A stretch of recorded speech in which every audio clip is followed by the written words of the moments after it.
Hi. So here I am chilling in the unflattering light, getting ready to do some work on this piece, and I'm still trying to think about different ways that I want to approach this video project as well. So I am going to try something new, and maybe I'll share it and maybe I won't. But I'm going to be running through the face. I'm going to be working on that. And then I thought I might chat a little bit about the creative process, why you should make art, etc. And since some of you guys think that it's pretty relaxing just to watch me work, then maybe it's not quite as dull and problematic as just watching me do this if I've got something to say. So, shit, let's try it out. Oh, that didn't. All right, so here we go.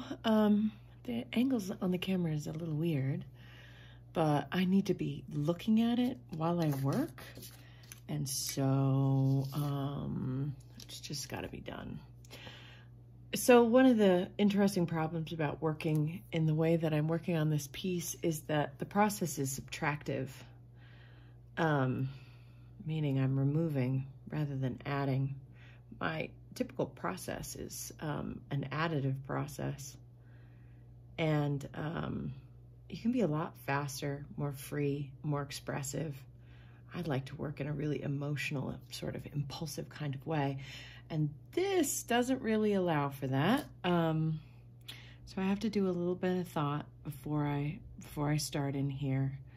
And it's had a little bit of sculpting. I've kind of, as I've been working on the arms and the rest of the piece, I've come back again and again to try and be deliberate about how I want to structure the face, because it is a really important part of the way that the thing works.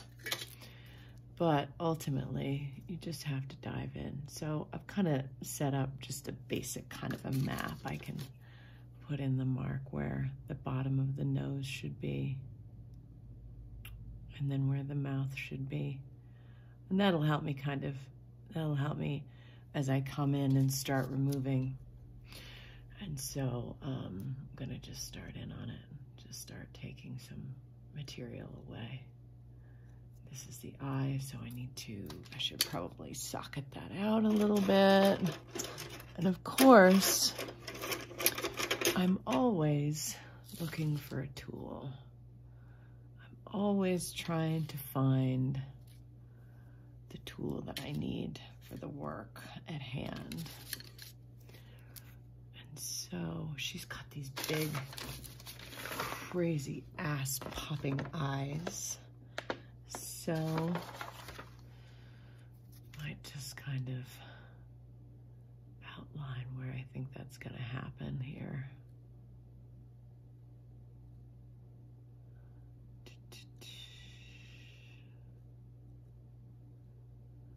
See, I was already cutting into an area that I want to be really careful with, and so just kind of back out, rethink, decide. And so a lot of this, I mean, especially working with the figure, needs a lot of study.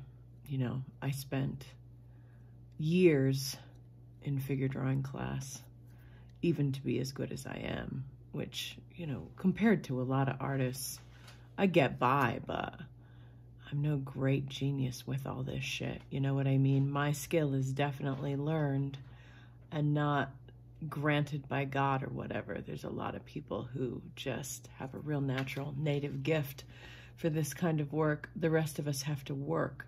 And I think that's why maybe it's interesting for me to teach, because I'm an artist that is much more like most people. Genius wouldn't probably never come to me for lessons, except maybe in creativity, which I do better than almost anybody. It is the sea I swim in. But as for some of this real nitty-gritty of getting some shit to look like some other shit, this shit in fact being a lump of dirt, to look like a goddess, is a challenge for me. I have to work really hard at it, and a lot of people are that way as well. And I love art because it's not limited. It's not just the geniuses who can or should make it. It's actually everybody. We should all have an art practice. I mean, I absolutely 100% believe that we should all of us be picking it up and taking it on as a daily practice, you know, just like meditation, just like, what else do we do every day or should do every day? Diet, you know, being careful about what you eat, or a religious practice, or any of those things that are really important. Journaling's another really good one to think of. Making art is of the same order and of the same, if not more, importance. Creativity is what defines us as human beings. It's what sets us apart in a lot of ways from the animal that we are. Being able to sort of jump in to something and change it from one thing into another thing is a pretty powerful thing to be able to do. It's linked to all kinds of interesting traits, interesting abilities, etc. And so I really think we should all do it. And I'm making these videos not because I think, oh, you guys should all come study with me. That's not practical and it's not realistic. What I do think is that by just kind of continuing to work and maybe showing you the intimate process of how I work, that maybe it will help you establish your own art practice in whatever way that is, be it a drawing practice, or some kind of found art, or sculptural, or boy, there are so many ways to work. There are so many things. Anything, in fact, can be a medium if you dedicate yourself to the process of its change. One of my primary media right now is Facebook. I really see what I do sharing memes and shit as art media, and I give it that same kind of attention. So yeah, you should do it, and you should do it often, and you should do it without fear of judgment, because ultimately, fuck it. Ultimately, you have to be true to yourself. Not everybody's going to like what you do. Not everybody can like what you do. There's a lot of people that really don't like my work at all. And fuck it, I don't care. I work passionately, and I'm 100% dedicated to the work that I do. I believe in myself. I believe in my processes. And so other people's opinions then of that work sort of start mattering less and less and less. I can just kind of make my semi-demonic, awkward ass shit and be human and be satisfied with that.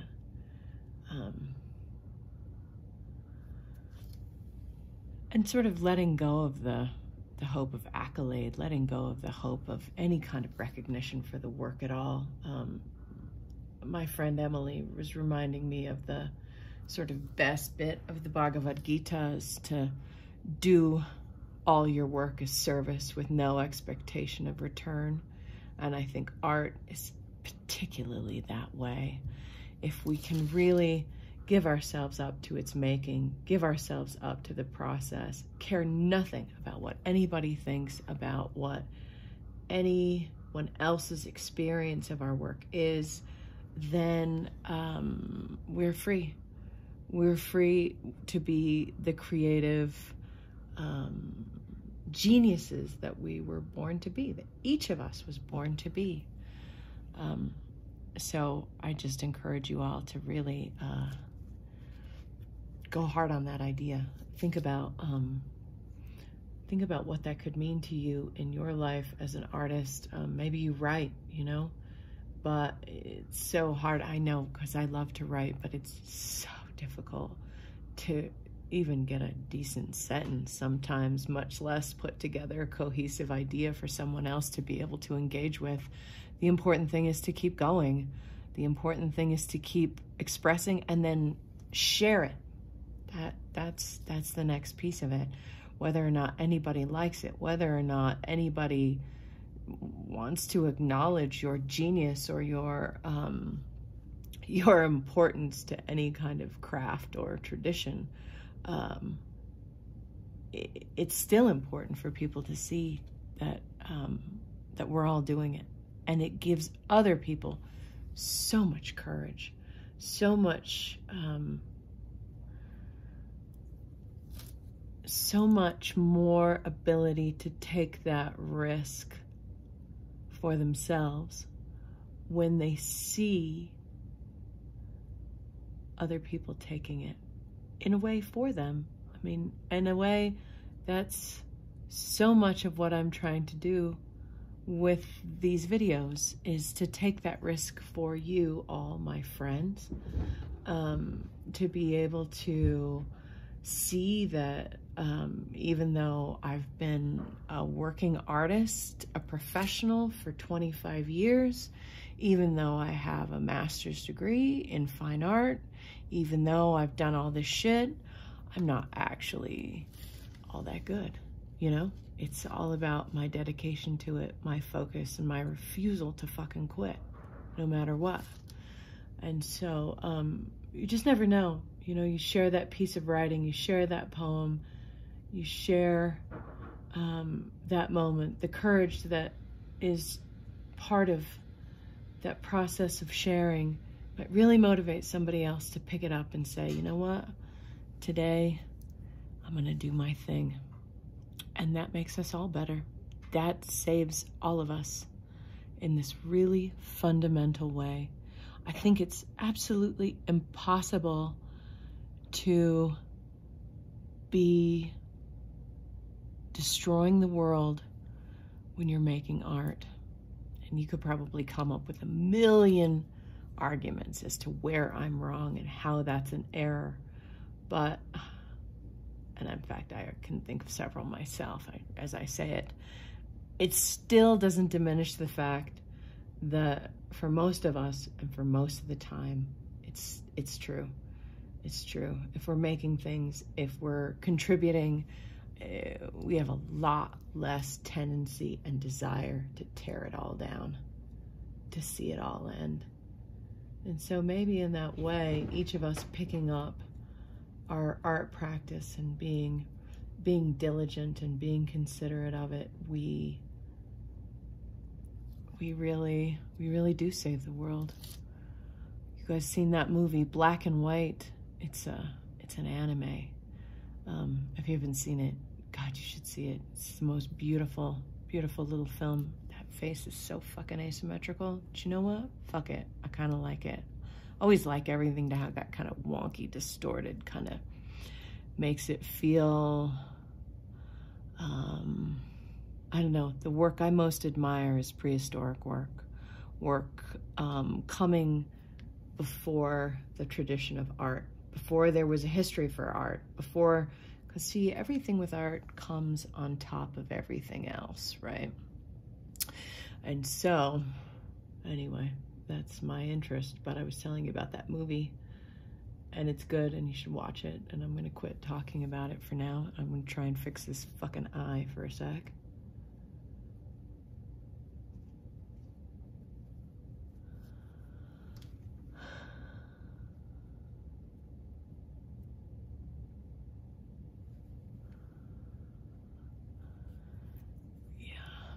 Better.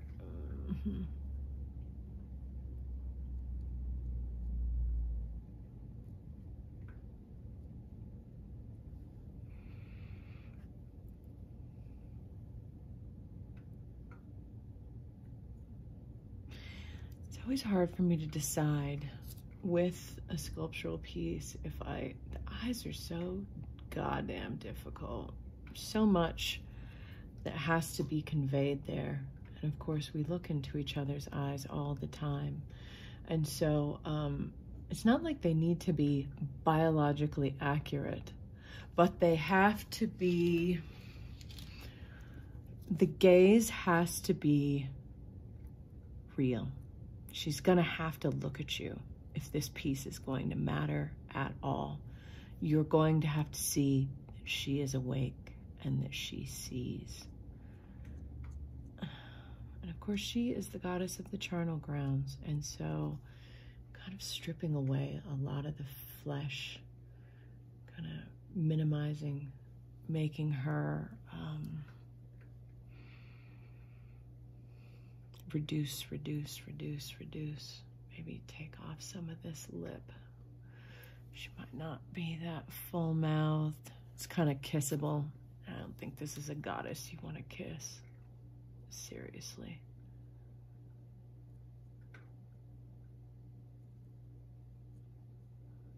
Maybe strip out some of that. Yeah,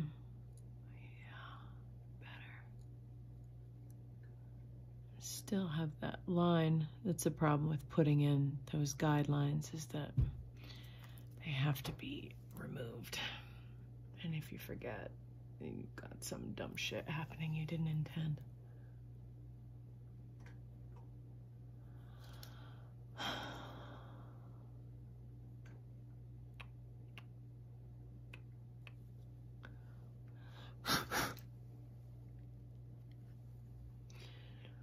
So I started talking about the study of anatomy and how important it is. And then I had another really interesting conversation with a friend the other day, a friend who does graffiti kind of work, and he's moved on from that primarily, but it's still sort of his essential style.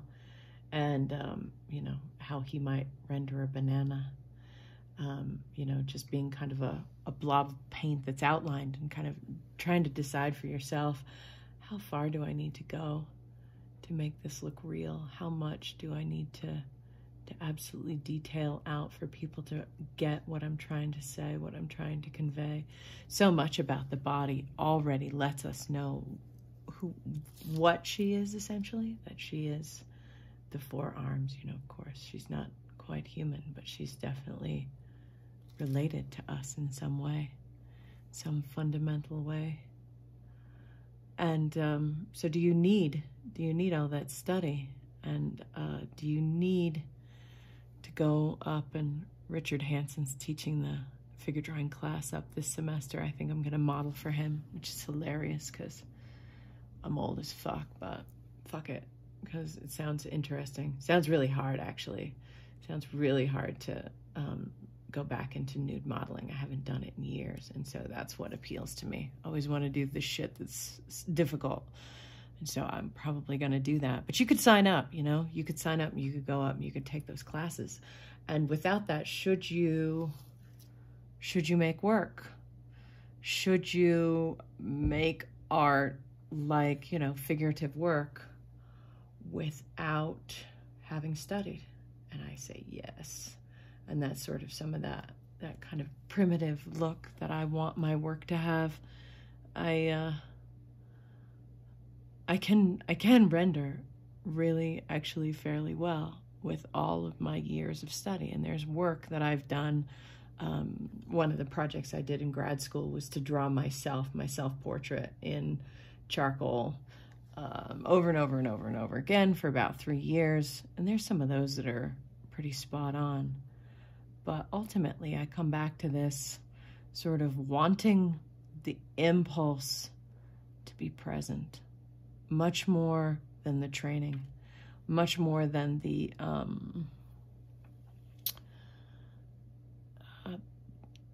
so much of training is a trick, you know, a technique.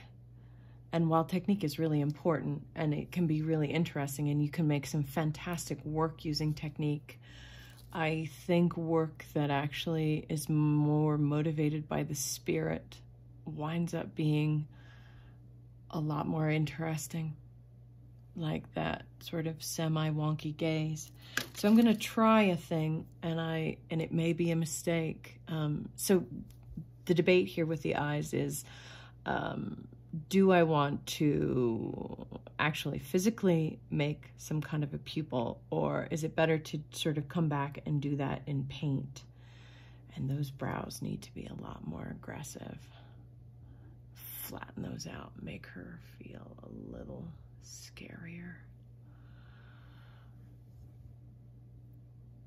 She's just a little too benevolent right now, and that is definitely not her role. I think maybe that's the wrong word. She's probably benevolent as hell, but it's not in a kitteny, open, welcoming kind of way. This is a corpse she's sitting on, and this is its head. So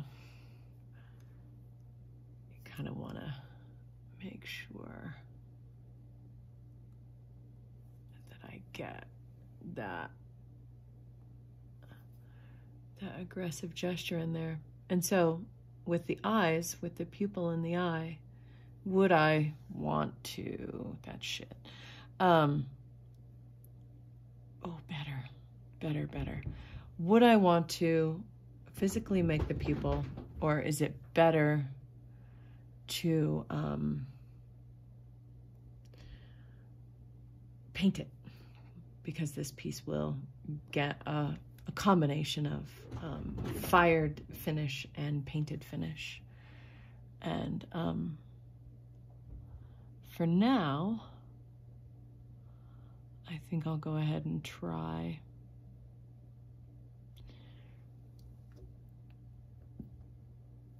to, damn. Try and give her a little dot there.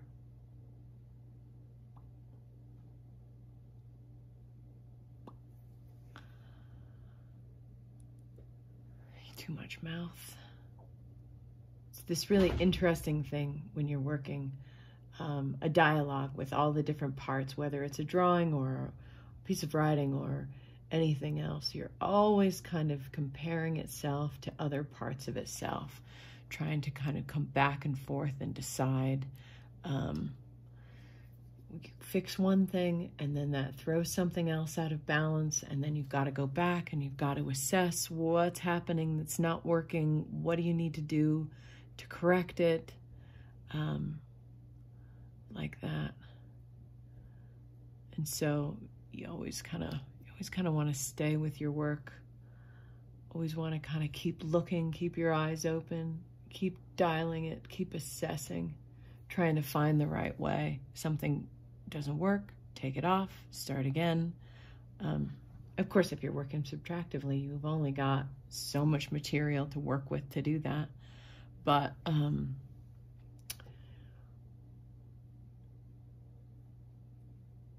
if you fail, you just start over, which is also not a big deal. Not a big deal. Having patience with the process overall is the most important part, without a doubt.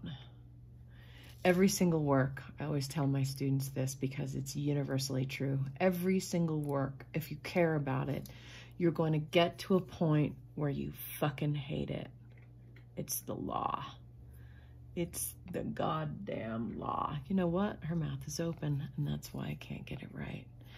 Watch this. That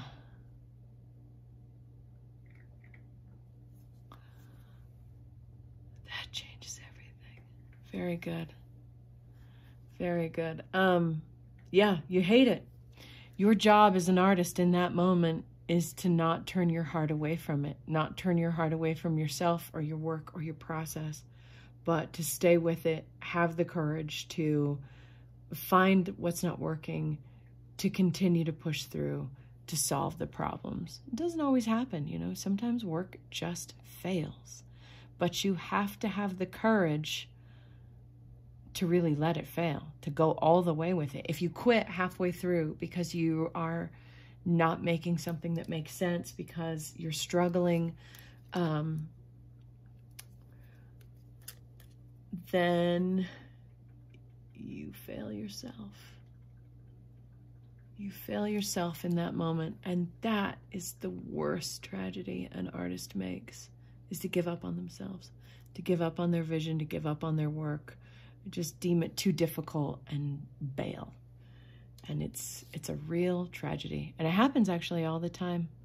So many artists that I know, really gifted, amazing, amazing people, have quit altogether because they couldn't get through the difficulty.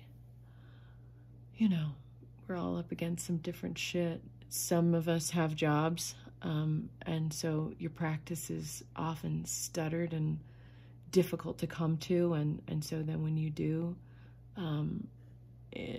it takes so much longer to get into it. For other reasons, emotional reasons, spiritual reasons, there's a lot of reasons that people wind up bailing on it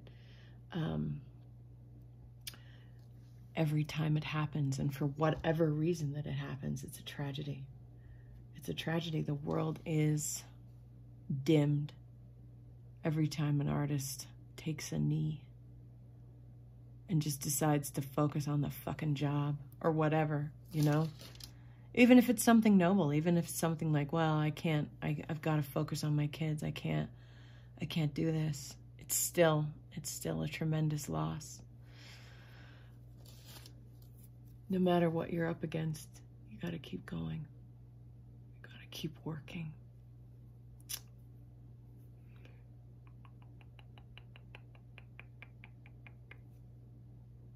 Texture often helps.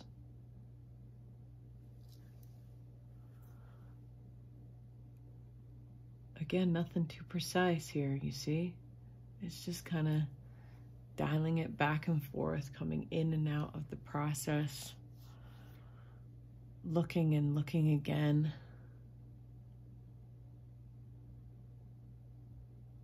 Trying to find what's not working.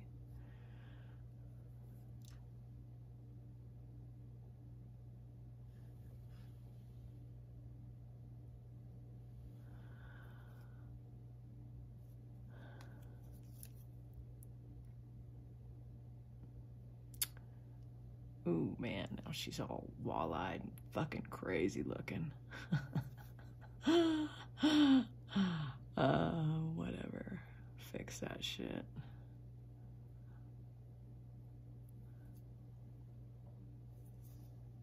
It really helps to make eye contact with them. So, I'm gonna quit there. Thanks for watching. If you made it through, bless. I appreciate your attention. Leave me a comment. Let me know what you thought of this one. It's sort of a stretch. Here's a close-up of her face a little bit. I've still got quite a bit of work to do on it, but it's a better look at what's gone on. I just rewatched that video and I'll have to work out sort of a better way for you to be able to see it. Maybe the lighting, maybe I need to drop the light. Anyway, I'll keep trying. Bless.